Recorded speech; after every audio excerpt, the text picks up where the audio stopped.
Amém. Por favor, você pode se assentar. E nessa noite eu quero convidar você para entender melhor sobre o chamado de Deus para as nossas vidas. Às vezes a gente pensa que apenas algumas pessoas são chamadas para o ministério pastoral. Todo discípulo de Jesus foi chamado por Jesus. Nós vamos olhar nesta noite para um relato bíblico sobre o chamado surpreendente que Jesus fez a um homem chamado Mateus, também conhecido como Levi. Quando Mateus fala sobre si mesmo, no primeiro evangelho do Novo Testamento, ele fala Mateus. Quando Lucas escreve sobre ele, escreve com o nome que ele é conhecido como Levi. Então, sempre que eu falar Levi e Mateus nessa noite, eu estou falando sobre a mesma pessoa. E esse acontecimento está registrado nos evangelhos de Mateus, Marcos e Lucas. E nós vamos começar com o relato que o próprio Mateus faz sobre o chamado. Mateus capítulo 9, versículo 9. Quando Jesus saiu dali, viu um homem chamado Mateus sentado na coletoria e lhe disse: siga-me. E ele se levantou e o seguiu. O registro da palavra de Deus sobre este chamado responde algumas perguntas muito importantes. Talvez você tenha algumas dúvidas, algumas perguntas sobre o chamado de Deus, que no relato que nós temos aqui nos evangelhos sobre este chamado vão ser respondidas. E a primeira pergunta a ser respondida aqui no chamado que Jesus faz é: quanto vale o chamado de Jesus? Quanto vale o chamado de Jesus? Porque nós não nos importamos de pagar por algumas coisas, desde que a gente considere que a gente está pagando por algo que vale pelo menos aquilo que nós estamos pagando. Quanto vale tomar esta decisão? Quanto vale aceitar isso? Quanto vale receber aquilo? E nós vamos olhar a resposta que Mateus dá ao chamado de Jesus e vamos perceber que essa resposta demonstra qual é a escolha mais valiosa que alguém pode fazer, e Mateus compreendeu. Vamos olhar com os detalhes que Lucas nos apresenta sobre quem era esse Mateus. Mateus nos diz que ele estava sentado na coletoria, mas bem, você pode estar sentado em muitos lugares e não ser daquele lugar e não ficar claro o que você faz naquele lugar. Mas Lucas nos diz o seguinte, Lucas 5, 27. Depois disso, Jesus saiu e viu um publicano chamado Levi sentado na coletoria. E lhe disse: siga-me. O que a gente fica sabendo a mais aqui? Que esse cara chamado Mateus, Levi, estava sentado na coletoria, mas era um publicano. Ele tinha uma cadeira, ele tinha direito a ter uma cadeira ali na coletoria, porque os publicanos são os cobradores de impostos, nesse contexto, para o Império Romano. Então ele estava no local de trabalho dele. E pela região em que Jesus estava, se entende que era um posto de pedágio na mais importante estrada que ligava a Síria ao Egito. Então, uma das vias mais importantes, e em termos financeiros, militares, culturais, com uma grande importância. Então, o dinheiro que circulava, os bens que circulavam nesta via, era coisas muito grandes. E quem trabalhava ali naquele posto de pedágio? Este Mateus, publicano, cobrador de impostos. E estes homens, eles eram ricos. Eles eram funcionários do governo do Império Romano. Mas não só por serem funcionários estatais, mas porque era comum, a história registra isso, que os publicanos aproveitavam da sua posição, aproveitavam toda a estrutura militar romana num posto de pedágio como esse, e extorquiam as pessoas que passavam por ali. E às vezes de forma violenta. E era comum então que eles fossem muito ricos, pelo que eles já recebiam, mas também pelo que eles extorquiam. Então era assim uma mina de ouro ser um publicano. Era estar financeiramente no lugar certo, na hora certa, ganhando muito dinheiro. E além disso, ser um empregado ligado ao Império Romano tinha os seus privilégios, tinha sua representação social dentro da geografia do império. Mas quando Jesus chamou Mateus para segui-lo, ficou evidente o que Mateus considerou mais valioso. Lucas 5:28, ele se levantou e deixando tudo, o seguiu. Quando a gente lê rapidamente o relato, a gente só vê Jesus passando, dizendo, segue-me a pessoa, ok, estou indo, larga o que tem ali, as coisinhas, e vai. Mas você consegue parar para pensar um pouquinho nas repercussões disso? Ele é um funcionário do Império Romano. Ele simplesmente larga o posto. Gente, essa semana o ônibus da Visat ficou 2 minutos sem motorista. Não, deu uma confusão aqui em Caxias. Agora tu imagina um cara que tem a responsabilidade de receber recursos por Império Romano, larga isso.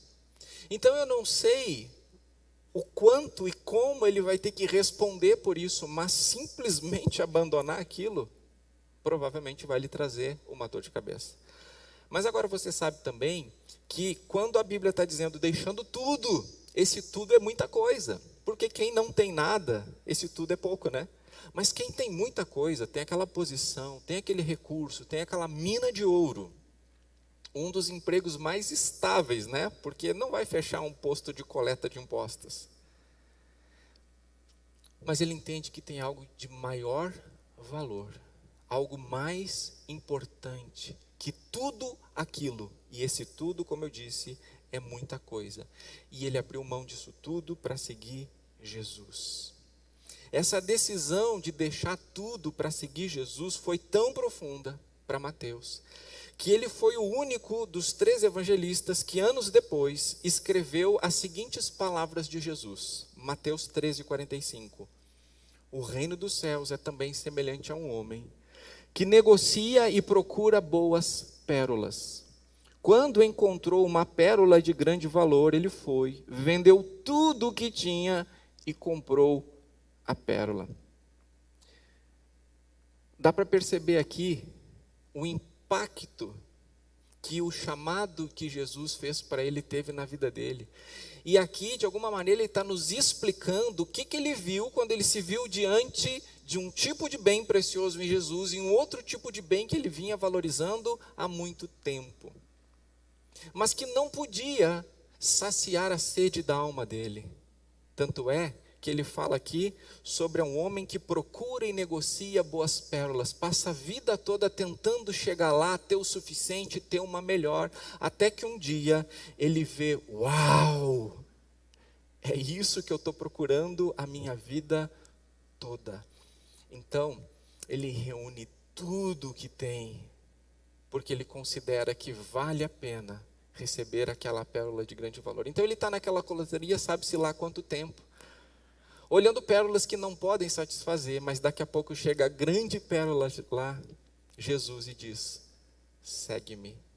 Ele não pensa 2 vezes, porque ele está esperando essa pérola. Ele entende nas palavras de Jesus algo que fala profundamente ao seu coração, dizendo, vem. Essa parábola ela não ensina que a gente pode comprar o reino dos céus, mas que certamente vale a pena abrir mão de tudo que se possui para obtê-lo. Tem uma frase atribuída a Jim Elliot que diz, sábio é aquele que abre mão do que não pode reter, a fim de assegurar o que não pode perder. Quantos aqui já ouviram essa frase? Vou dizer de novo então. Sábio é aquele que abre mão do que não pode reter, a fim de assegurar o que não pode perder. O que na prática significa é que a gente passa o tempo todo tentando segurar coisas nas nossas mãos, que mais cedo ou mais tarde nós vamos perder. Ou nós vamos perder essa semana, o mês que vem, ou se nós conseguirmos ir até o dia da nossa morte com aquelas coisas, de lá não passa. A gente não vai conseguir levar para a próxima vida as coisas que a tanto custo nós tentamos nos apegar nesse mundo. Então Jim Elliot diz, sábio é aquele que abre mão dessas coisas. Porque com as mãos livres ele pode receber o que de fato ele precisa e não pode perder. O chamado de Jesus é tão difícil para nós, porque a gente fica olhando para as coisas que nós tentamos nos reter com tanto custo, e daqui a pouco a pérola de grande valor, o chamado de Jesus chega diante de nós, a gente olha assim, mas eu vou perder isso aqui? Eu vou ter que abrir mão disso aqui? Mateus entendeu, eu vou abrir mão de todas essas coisas aqui, porque o que eu realmente preciso está aqui. Paulo, mais para frente, vai dizer o seguinte, olha, todas as coisas que eu considerava de grande valor, todas as coisas que eu considerava um grande luto, uma grande quantidade de coisas boas e valiosas, essas coisas agora eu considero elas como lixo, para poder ganhar Cristo. Mateus entendeu isso e deixou tudo. O chamado de Jesus é para termos a verdadeira riqueza e não algo que não pode nos acompanhar quando nós deixarmos esse mundo. Por isso, não caia no erro de pensar que seguir Jesus é sinônimo de ter mais coisas desse mundo. Isso pode até acontecer com um efeito colateral positivo. Por exemplo, quando nós nos convertemos, nós entendemos que o Senhor nos dá o pão de cada dia por sua graça, mas Ele nos torna responsáveis por participar da fabricação desse pão. Eu sempre dou como exemplo um pai e uma mãe que permite que o seu filho faça ali o pão e o bolo junto. Se ele não fizer, o bolo vai sair igual. Mas o pai e a mãe dão o privilégio do filho e da filha participarem daquele momento. E aí, quando nós nos convertemos a Jesus, nós passamos a ter responsabilidades no reino. Nós temos responsabilidade conosco e com as outras pessoas, por isso nós passamos a ser produtivos. O apóstolo Paulo vai dizer que nós, os discípulos de Jesus, precisamos trabalhar com as próprias mãos e comer por meio do que a gente faz através das próprias mãos. Ou seja, a gente precisa colocar a mão na massa, a gente precisa trabalhar. Mas isso é um efeito colateral positivo de nós entendermos que o que nós precisamos é de um relacionamento pessoal profundo e contínuo com o Senhor Jesus. Agora, quando uma pessoa vai até Jesus porque ele quer abandonar a pobreza e ganhar a riqueza, isso não combina com absolutamente nenhum relato do Novo Testamento. Nenhuma pessoa abandonou a pobreza para se tornar rico em bens materiais por seguir Jesus. O que nós vemos são as pessoas abrindo mão das riquezas para seguirem Jesus. Esse é o processo do Evangelho. É o que precisa acontecer hoje? Não necessariamente. Porque naquele tempo Jesus tinha poucas pessoas. Então, não dava para ele contar com um pouco de tempo que Mateus poderia dar trabalhando ali na coletoria. Jesus precisava que ele, um dos 12, largasse tudo e viesse e seguisse. Hoje Jesus tem milhões de seguidores e seguidoras no mundo. Agora, se cada um de nós fizer a sua parte, não há mais a necessidade de que todo mundo deixe tudo para seguir Jesus, mas ainda há uma necessidade, que é se dispor a deixar. Percebe a diferença? Provavelmente Jesus não quer que você deixe tudo para segui-lo a Ele, porque essa não é uma necessidade. Hoje a igreja já consegue se complementar e juntos nós conseguimos atender necessidades. Mas a disposição do coração precisa ser a mesma, de dizermos, Senhor, eis aqui a minha vida, o que sou e que tenho é teu, é para ti. A segunda pergunta que nós olhamos sendo respondidas no chamado de Jesus é: quais são as consequências do chamado de Jesus? Quando alguém realmente entende e aceita o chamado de Jesus para a sua vida, muda completamente. Não é que necessariamente vai mudar da noite para o dia, mas começa ali um processo de mudança, e é uma mudança radical, porque isso é conversão. Você lembra que conversão é mudar de direção. Você está indo numa direção, você faz uma conversão e vai para outra direção. Se você não vai para outra direção, não houve conversão. E se não houver conversão, você não vai para outra direção.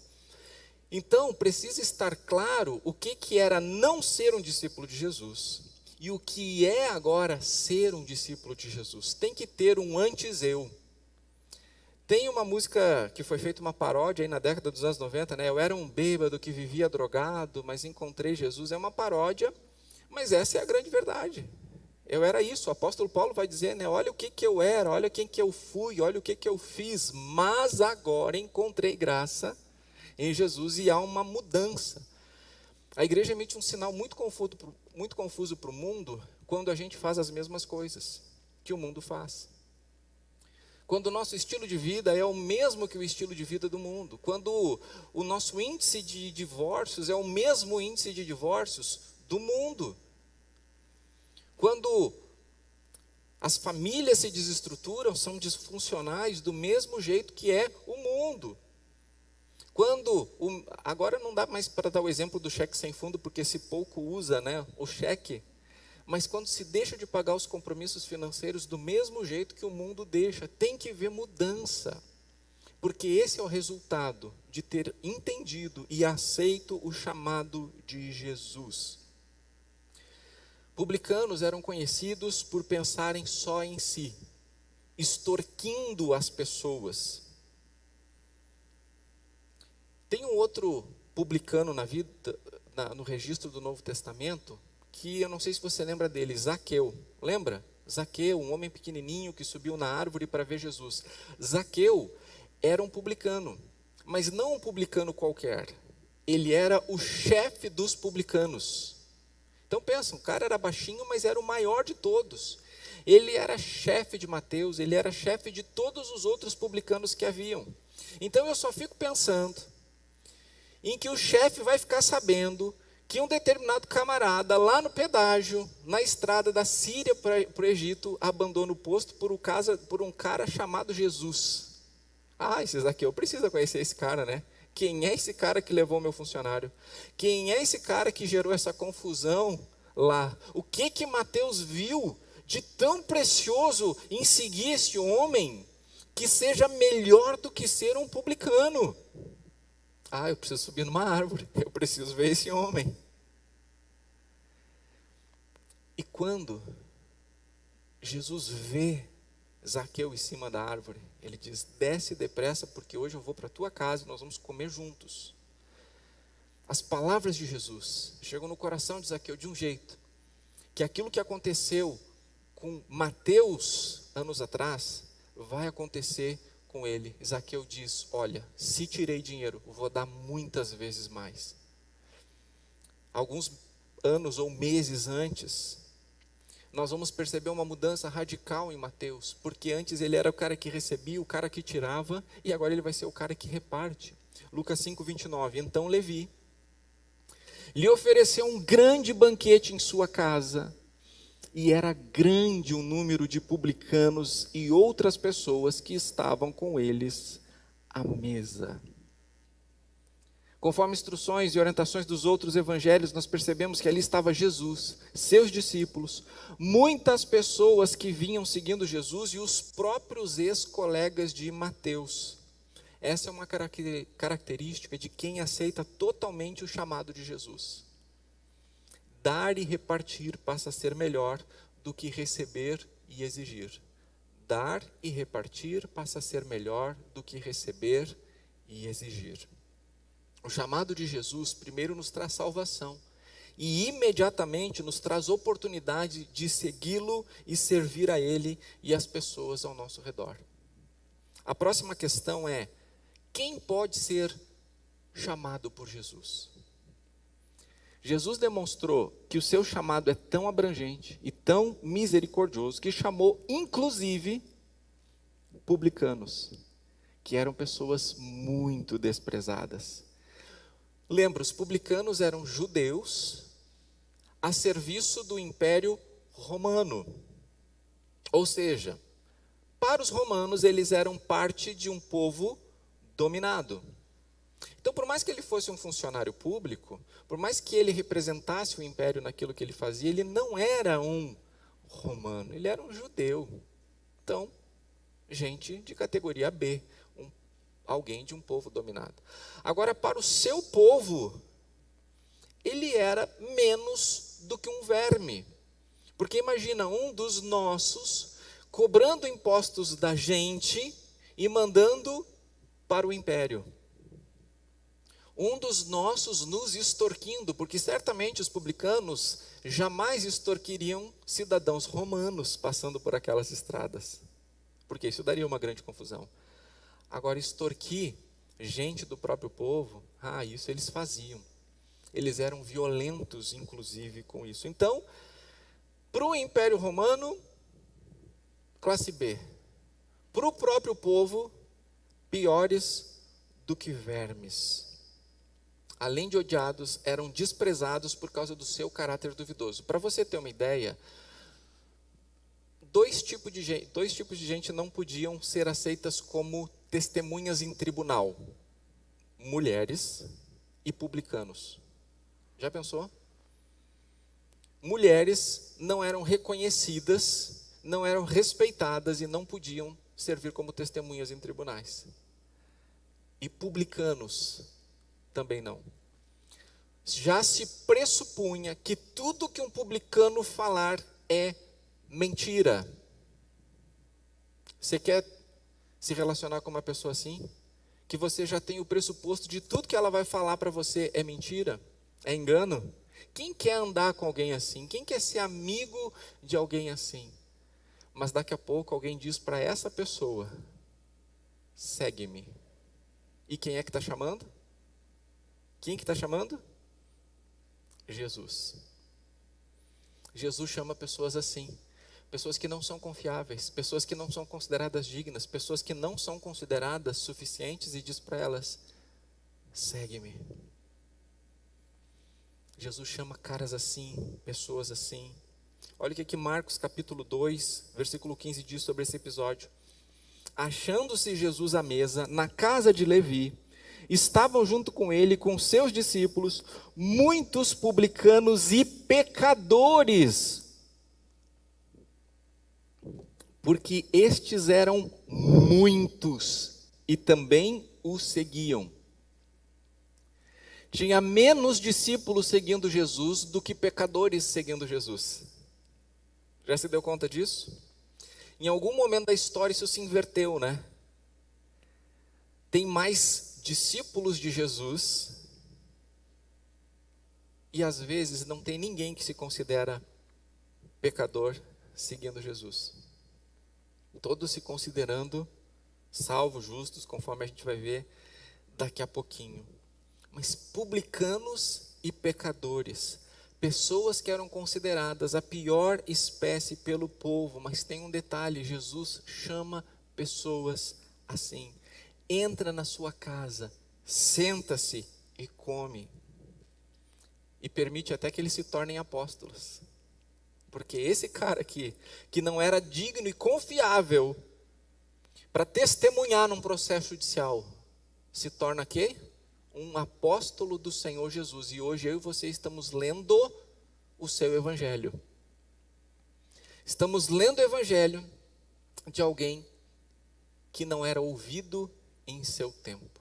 Mas acontece uma transformação tão grande com ele, tão grande da parte do Senhor Jesus, que ele passa a ser ouvido, passa a ser respeitado, porque há transformação, há mudança. Mas até que isso aconteça, o Senhor continua investindo nas vidas. Jesus não desiste de chamar pessoas que nós talvez não chamaríamos, por causa dos nossos preconceitos e preconcepções e entendimentos teológicos.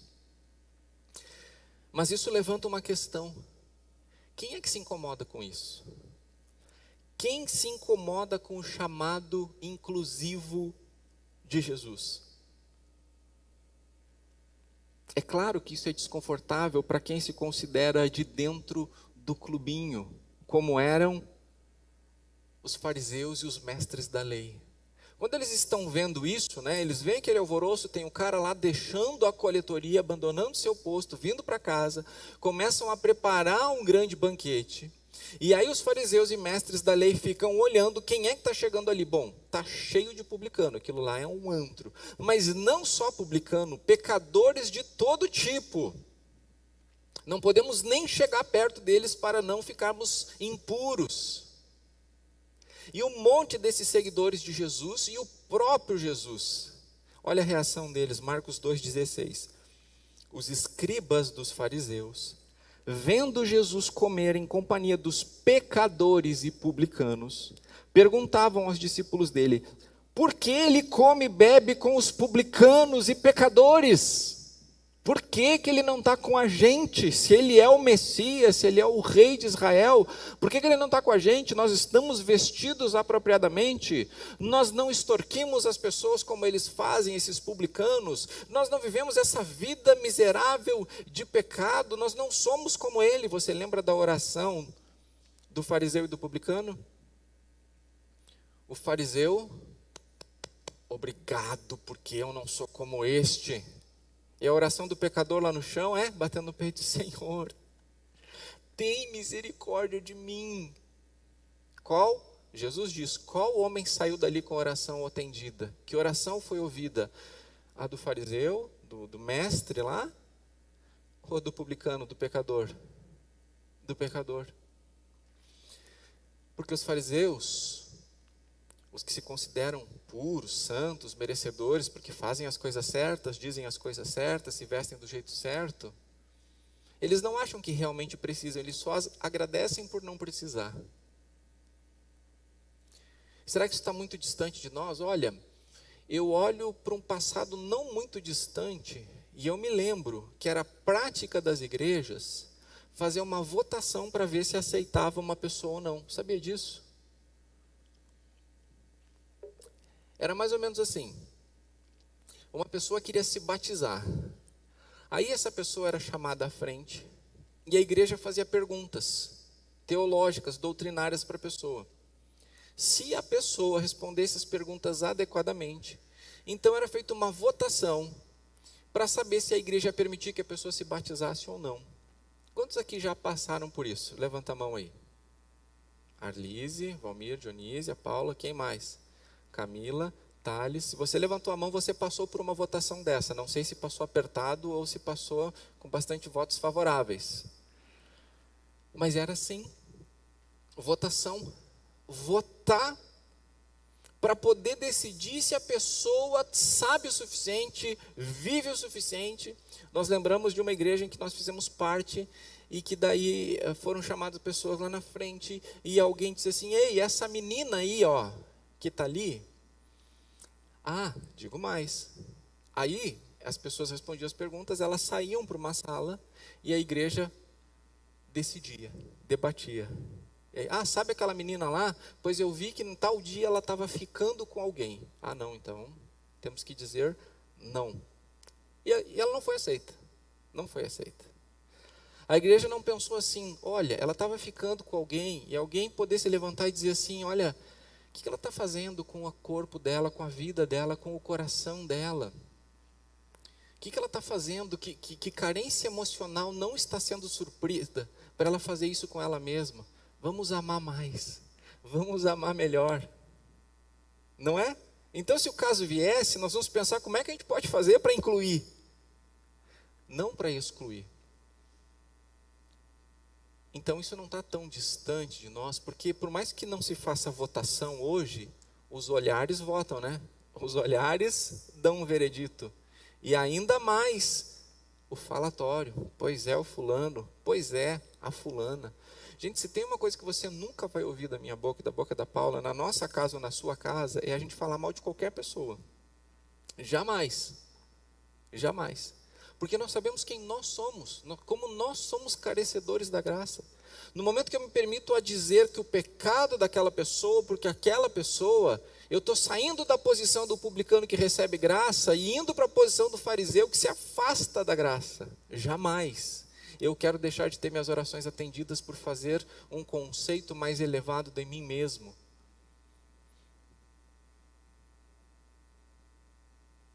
É um engano pensar que Deus aceita as pessoas porque elas fazem as coisas certas e não aceita as pessoas porque elas fazem as coisas erradas. Porque eu tenho lembrado aqui que a chuva vem sobre todos, sejamos justos ou injustos. Não importando o nosso grau de santidade, nós passamos pelas mesmas coisas nesse mundo. Às vezes as pessoas dizem: Deus está pesando a mão. Gente, Jesus disse: no mundo vocês terão aflições. E isso é para pessoas que vivem em santidade e para pessoas que não vivem em santidade. Mesmo para crentes carnais, as tribulações são para todos. A gente não pode achar que porque buscamos a santidade nós estamos isentos das tribulações, porque tribulações fazem parte do mundo. E Jesus diz, eu não rogo para que o Pai os tire do mundo, mas para que os proteja.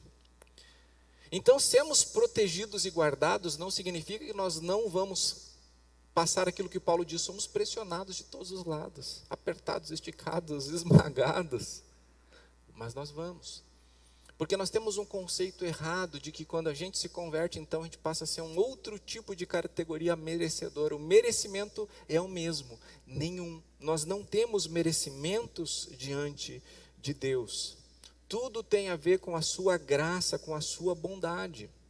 Faz tempo que eu não repito aqui um pensamento, mas eu acho que é importante nós lembrarmos hoje, nada que nós façamos de bom vai fazer com que Deus nos ame mais, porque Deus nos ama totalmente. Então, se você fizer uma coisa certa e Deus amar você mais, significa que Ele não estava amando você totalmente, mas Ele ama você totalmente. E nada que nós façamos de ruim faz com que Deus nos ame menos. Por quê?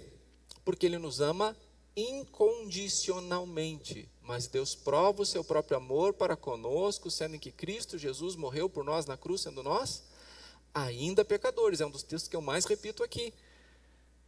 Então, pode fazer as coisas certas, mas não vai fazer com que Deus o ame mais. Deus já ama você totalmente. Vai acontecer de fazer coisas erradas e coisas ruins, vai, mas Deus não vai deixar de amar você por isso, porque Ele já ama você incondicionalmente. O que vai acontecer é que tem consequências. Todo bem será recompensado, todo mal também. Aquilo que você semeia, você vai colher. Então não podemos confundir as consequências dos nossos atos com o amor e a aceitação de Deus.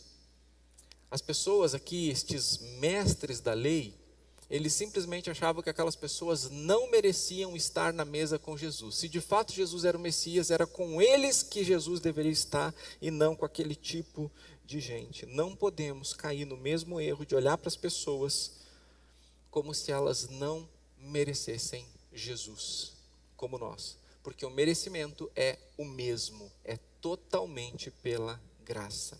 E a postura de Jesus continua sendo a mesma que nós vemos aqui em Marcos 2,17.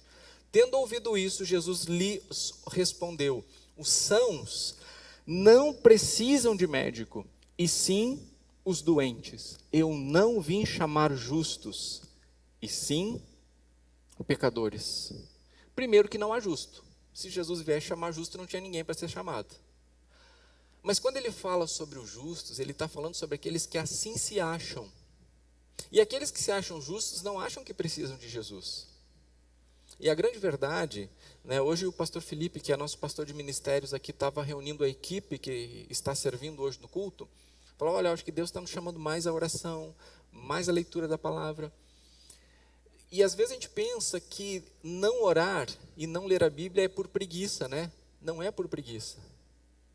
É por achar que não precisa de Deus. Porque quando você acha que precisa de Deus, você se joga na Bíblia. Você se joga de joelhos e começa a orar. É ou não é verdade? Então, quando nós achamos que não precisamos, nós não buscamos. Mas, às vezes, Deus nos permite lembrar o quanto nós precisamos. E aí, joelho no chão. E aí, lágrimas. E aí, palavra de Deus. Jesus veio chamar pecadores, pessoas que reconhecem que precisam dele. Não as pessoas que acham que está tudo bem. Essas não precisam de Jesus. Quem se considerava justo estava perdendo o privilégio de sentar naquela mesma mesa e partilhar do pão com Jesus. Mas quem sabia quem realmente era, estava ali, recebendo e comendo o pão do próprio pão da vida.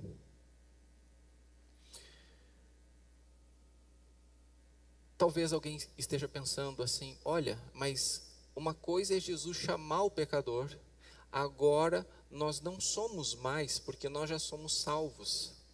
Olha, deixa eu dizer uma coisa para você. O próprio apóstolo Paulo, ele disse, eu sou o pior de todos os pecadores.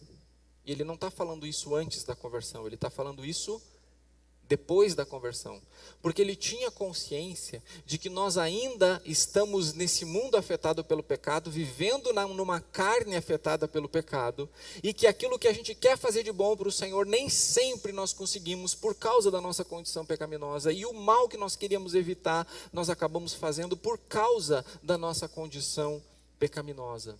Então é muito importante nós entendermos que nós realmente não somos melhores do que ninguém e não podemos nos incomodar quando nós vemos Jesus fazendo bem às outras pessoas.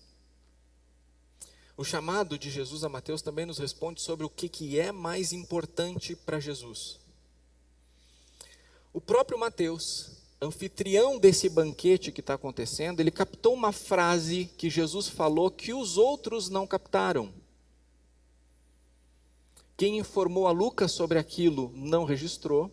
O apóstolo Pedro, que provavelmente ditou o evangelho de Marcos a Marcos, não ouviu isso, mas o anfitrião, Mateus, ouviu.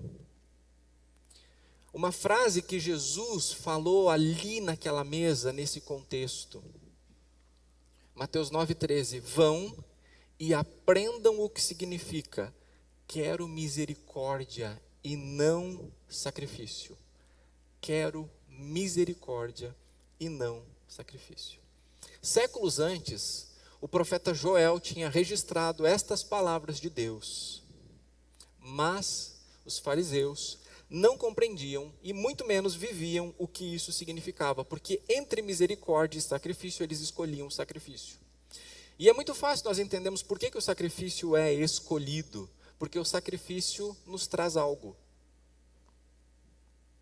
Quando alguém cometia um pecado, para poder de volta se restabelecer, para não morrer por causa daquele pecado, o que a pessoa fazia? Ela oferecia um sacrifício. Então, a gente tem a ideia errônea de que o sacrifício é algo ruim para quem está fazendo. Olha, está sacrificando. Bom, mas ele está sacrificando para receber algo. Eles sacrificavam para querer receber perdão. Embora não fosse o que acontecesse, porque o Novo Testamento vai explicar que o sangue de touros e bodes não podia remir o pecado. Aquilo era uma representação, era uma sombra do verdadeiro sacrifício, que é Cristo. O que se sacrificava? Então eu vou ficar com menos ovelhinhas, com menos pombinhas, com menos bois, mas eu vou sacrificar isso para receber a aprovação de Deus, para receber o perdão, para receber alguma coisa. Então, todo sacrifício era em benefício próprio.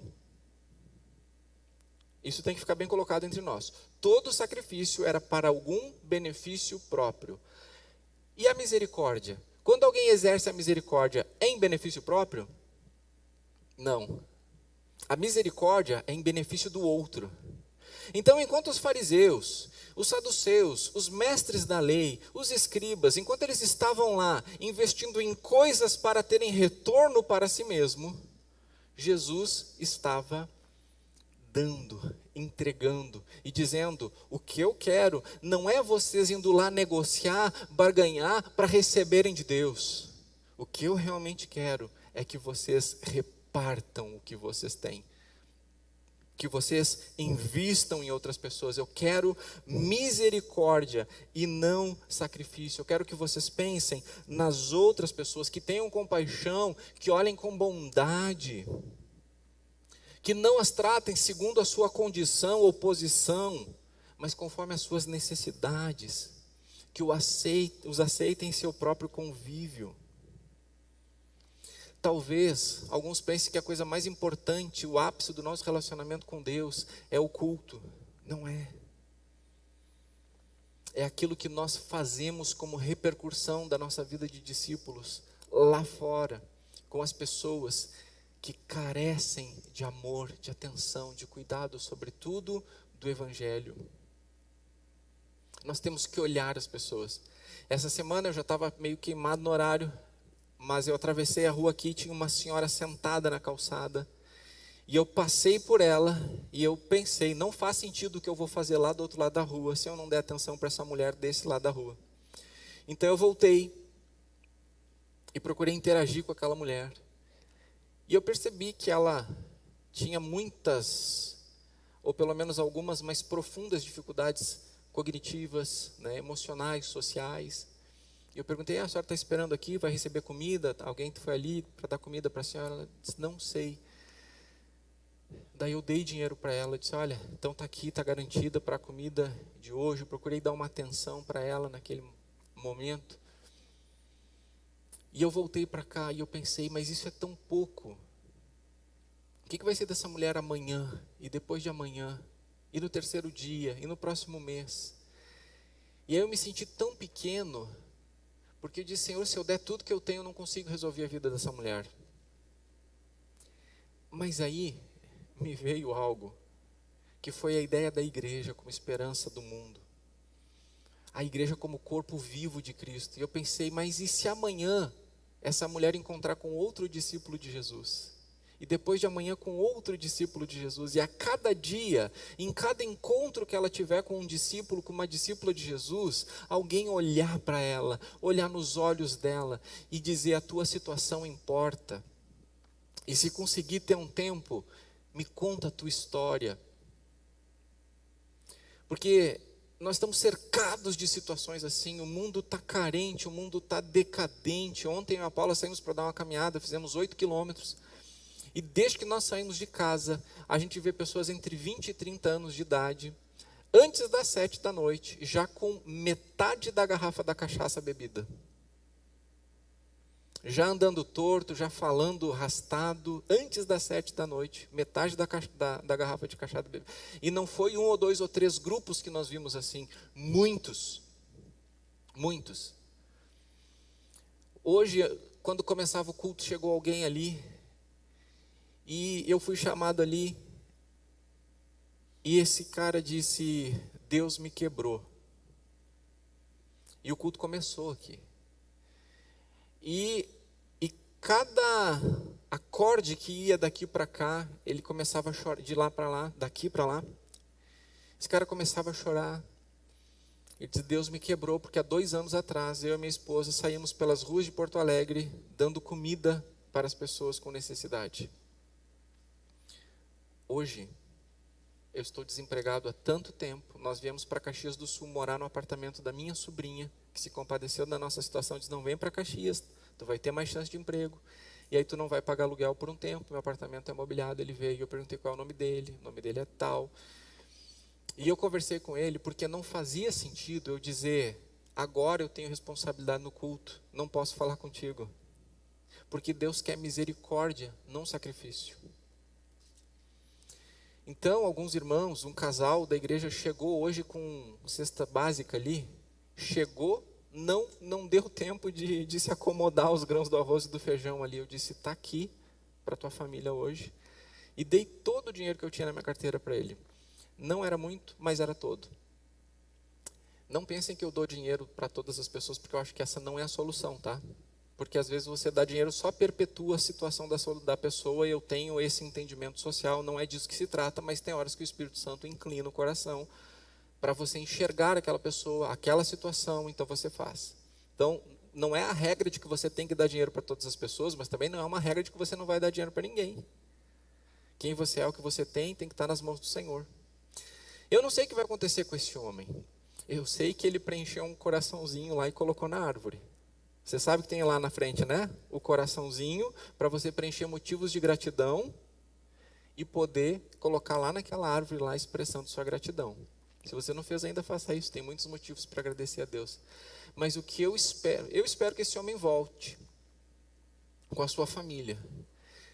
Mas independentemente dele voltar ou não, eu espero que amanhã ele se encontre com um irmão, com uma irmã em Cristo, na terça, na quarta, na quinta. E meus irmãos, pensem, nós somos milhares de evangélicos em Caxias do Sul, não que isso signifique alguma coisa,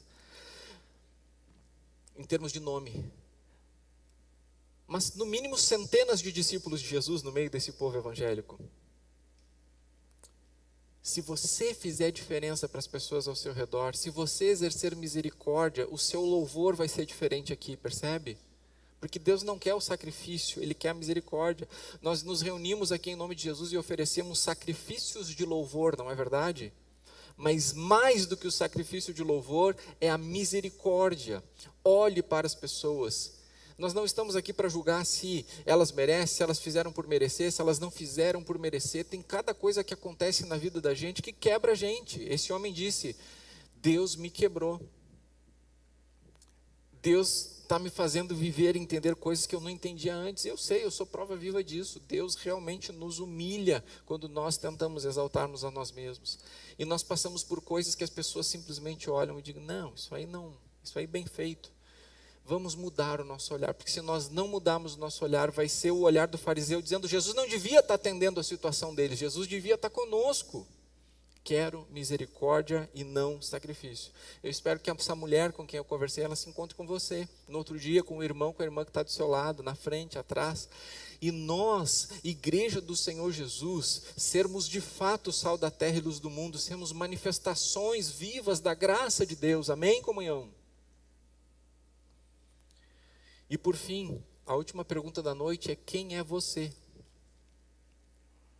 Nós vimos que Jesus não veio chamar justos, mas pecadores, né? Mateus 9, pois não vim chamar justos, e sim pecadores. A Bíblia diz que não há um justo sequer, então quem se acha justo melhor do que os outros, na verdade está incorrendo em um grave equívoco. Também lembro do apóstolo Paulo dizendo, depois de convertido: miserável homem que sou. Ser cristão é viver alguns paralelos. É o paralelo de que eu sou um pecador, mas eu sou um pecador salvo.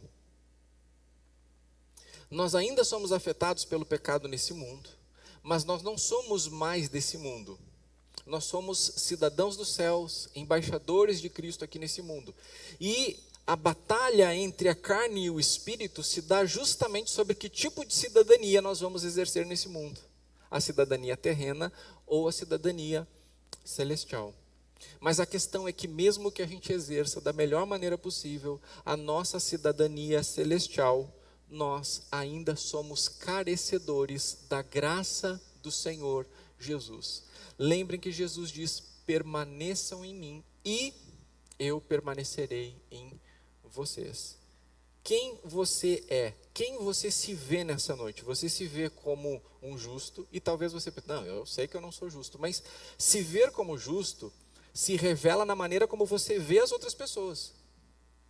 Porque a maneira como você vê as outras pessoas demonstra se você se vê melhor do que elas. E se você se vê melhor do que qualquer outra pessoa, eu preciso dizer a você: você está perdendo de fazer refeições espirituais com Jesus. Isso está sendo uma barreira, um obstáculo para você desfrutar de um verdadeiro relacionamento com Jesus, porque Ele diz: eu vim para me relacionar com aqueles que reconhecem que precisam de mim, que sabem que precisam de mim, não que acham que são bons o suficientes e por isso me merecem, porque não é assim que funciona. Mas talvez por outro lado, o que é mais comum é que as pessoas, elas se sintam pecadoras, os próprios discípulos de Jesus, só que passando do ponto. Uma coisa é saber que nós somos pecadores e por isso carecedores da graça e da necessidade de permanecermos em Jesus momento a momento. A outra coisa é vivermos o remorso, a culpa e ciclicamente vivermos no chão uma vida miserável, sem desfrutar da alegria da salvação, porque nos sentimos pecadores. Tem duas vozes em relação a nós e os nossos pecados. A voz de Satanás olhando para a mesa na qual Jesus tem um banquete. A voz de Satanás é: você é pecador, não pode ir para aquela mesa. Você é pecador, não pode ir para aquela mesa. A voz de Jesus é: você é pecador, vem para essa mesa para a gente conversar. Concorda que existe essa diferença? O diabo diz: você é pecador, ele não vai te aceitar naquela mesa. E Jesus diz: você é pecador, vem aqui para a mesa, porque a gente vai conversar. Lembra que eu falei sobre a diferença, né, no domingo passado, né? O mundo é assim: primeiro você melhora, depois a gente se aproxima. E com Jesus como é que é? Primeiro você se aproxima, depois você melhora.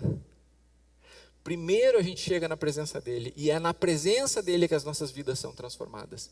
Então, se você se sente pecador, cuidado com a fonte da voz que diz que você é pecador, porque Satanás só vai acusar você para você viver uma vida medíocre, uma vida pequena, uma vida na qual você não consegue se ver parte daquilo que o Senhor Jesus está fazendo através da sua igreja no mundo. Não escute essa voz. Mas quando o Espírito Santo lembra você dos seus pecados, ele não faz isso para acusar você, ele faz isso para levar você ao ponto do arrependimento.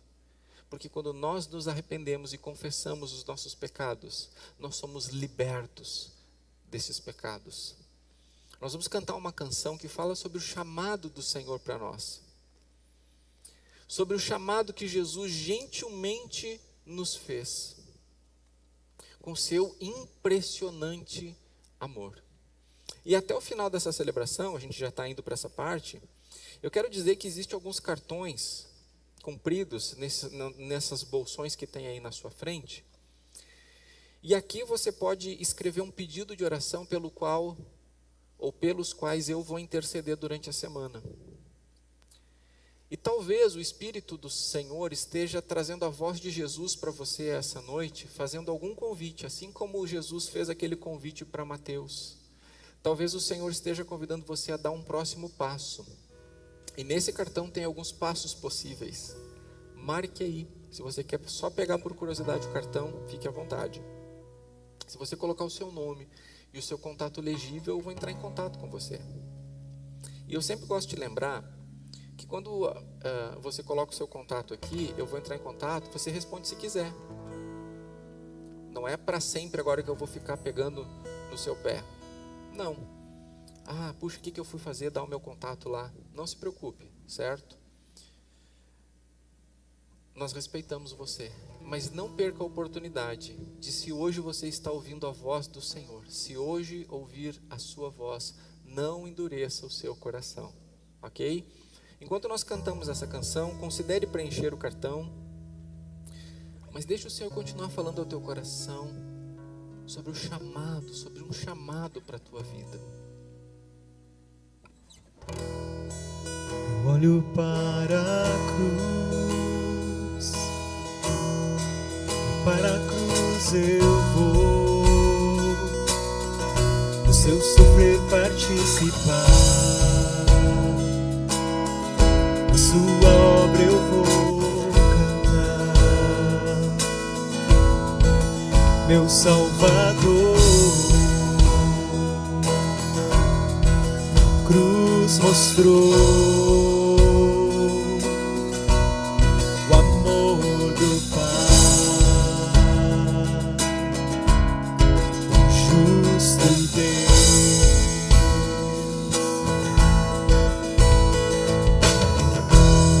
Na cruz me chamou gentilmente, me atraiu e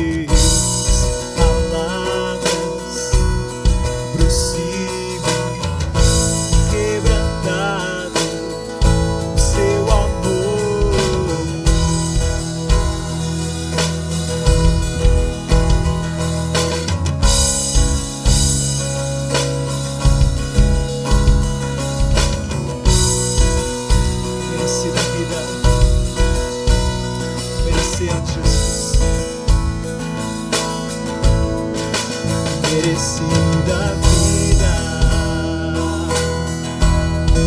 de graça recebi, por sua cruz, a morte me livrou. Vamos nos colocar em pé, continuamos trouxe orando. minha vida, eu estava condenado, mas agora pela cruz eu fui reconciliado.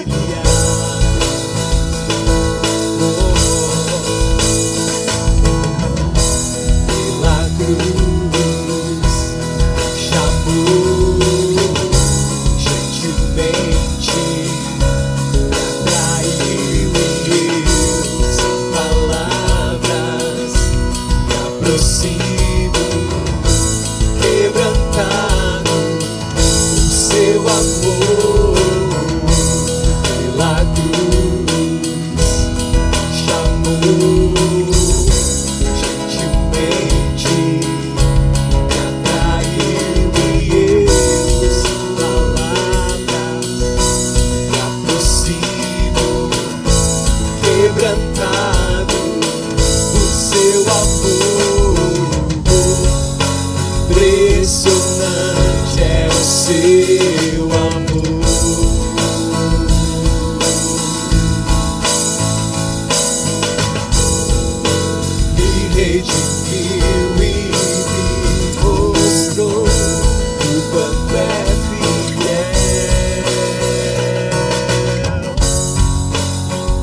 impressionante é o seu amor. Obrigado, Senhor. Me redimiu e me mostrou o quanto é fiel. Pela cruz me chamou gentilmente, me atraiu e eu, sem palavras, me aproximo, quebrantado por seu amor. Amém. Glória a Deus. Glórias ao nome do Senhor, porque Ele nos amou.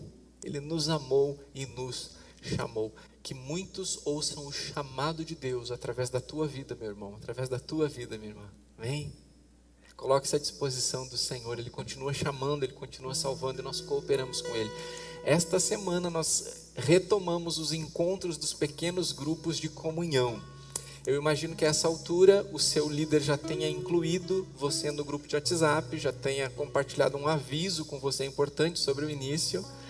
E vai ser bênção. Nós temos aí aproximadamente 1/3 da igreja, né, mais ou menos 100 pessoas participando de pequenos grupos de comunhão. Vai ser bênção essa retomada, boas expectativas, tá bom? A gente oportunizou o ingresso de novas pessoas, nós ainda temos vagas para alguns homens e mulheres. Então, se você quer participar quintas-feiras à noite de um pequeno grupo de comunhão, dá tempo de colocar o meu contato aí, Ana?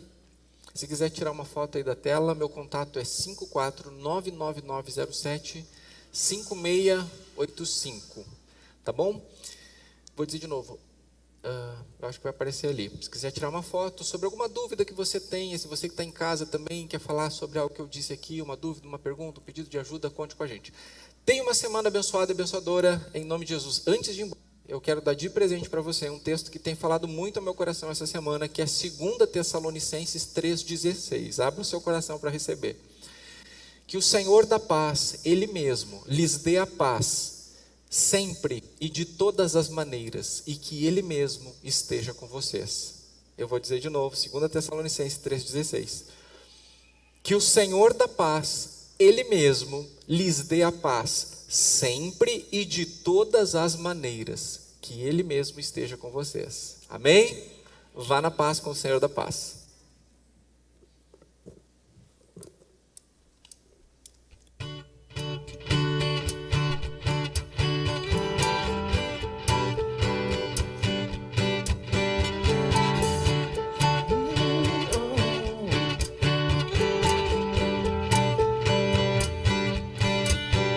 Sua graça é real pra mim, me satisfaz e